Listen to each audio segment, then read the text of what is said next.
بعد كده السكوربين انفينوميشن. الحقيقه السكوربين اقل وطأة من السنيك.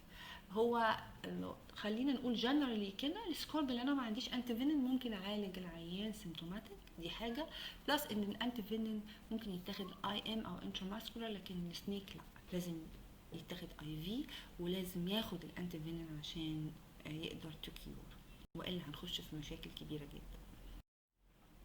احنا عندنا بالنسبه للسكوربيون ده هاز لونج تيل، وهو actually الابدومن بتاعه و is formed of 5 segments plus الستينجر اللي هو بيبقى في اخر التيل of the scorpion. The eggs are laid immediately and hatch. والفيميل sometimes eat the male after fertilization. Babies climbs up into mother's backs for 2 weeks. ده بالنسبة للسكوربين. طبعا السكوربين بتعيش على الانسكتس وممكن تقعد شهور من غير اكل، وما بيحتاجوش المية قوي. عندنا انواع السكوربين الموجودة في مصر، في النوع اللي هو الاصفر ده، وفي النوع الاسود المتوسط الحجم، ده عقرب سيناوي.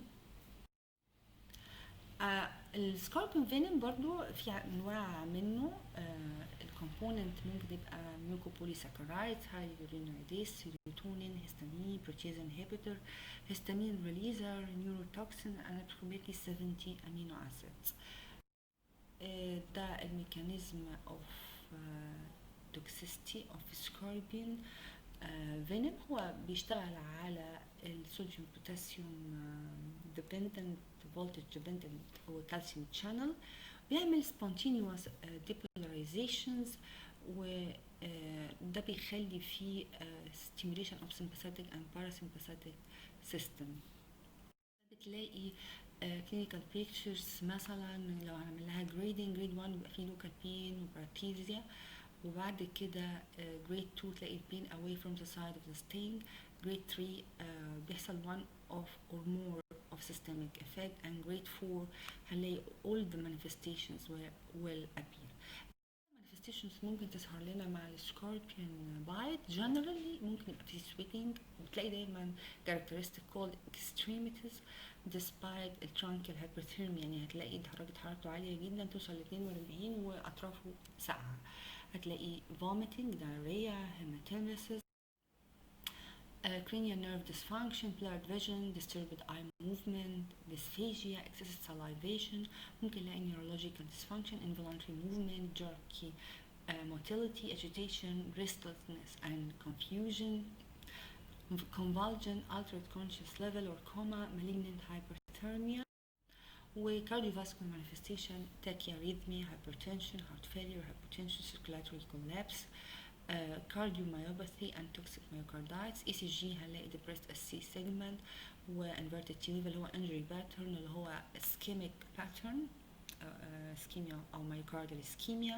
metabolic manifestation هنلاقي فيه metabolic acidosis و respiratory manifestation including tachypnea, respiratory distress, bronchi, crepitations, pulmonary edema, general deteriorating manifestation including priapism, which is a very common finding in which there is sustained penile erection، وده بيحتاج surgical interference ولا العيان يخش في impotence، uterine contractions. طبعا cause of this هنا هيكون malignant hyperthermia، convulsion, acidosis, pulmonary edema, respiratory failure, heart failure and myocarditis. Treatment starts by stabilization of the patient, that's to say maintain normal pulse, blood pressure, temperature and respiratory rate.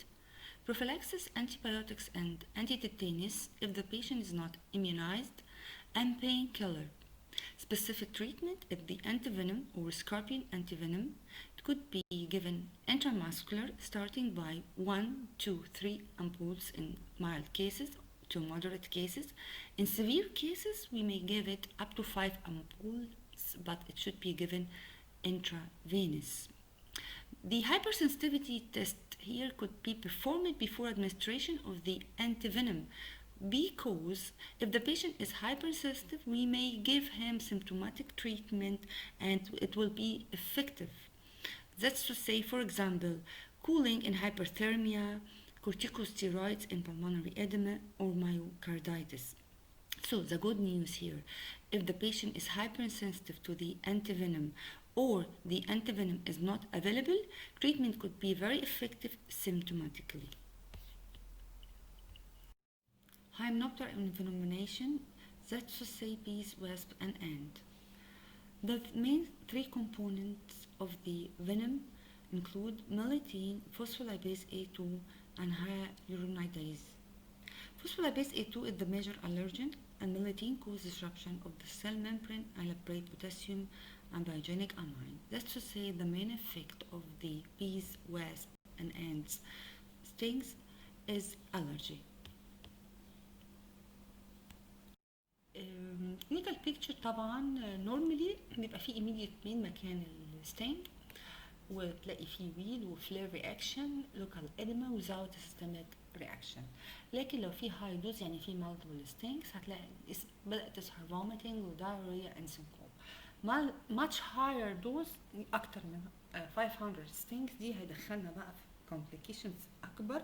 هتلاقي فيه GI symptoms nausea vomiting headache, fever, syncope, and rhabdomyolysis بيبدأ يحصل cellular myocyte destruction and renal failure with seizures.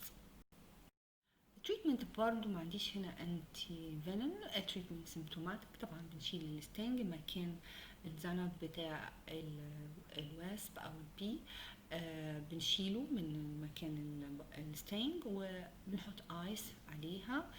تريتمنت انا في افيلاكسس اللي هو انتي شوك ميجرز ابنفرين انتي هيستامين كورتيكوستيرويد وسبورتيف تريتمنت يعني سيمتوماتيك تريتمنت بقى لو حصل رينال فيلير بنعالج هايبرثيرميا بنعالج وهكذا. كده احنا خلصنا المحاضرة بتاعتنا. ثانك يو وكيب سيف وربنا معاكم ان شاء الله وبالتوفيق. ثانك يو.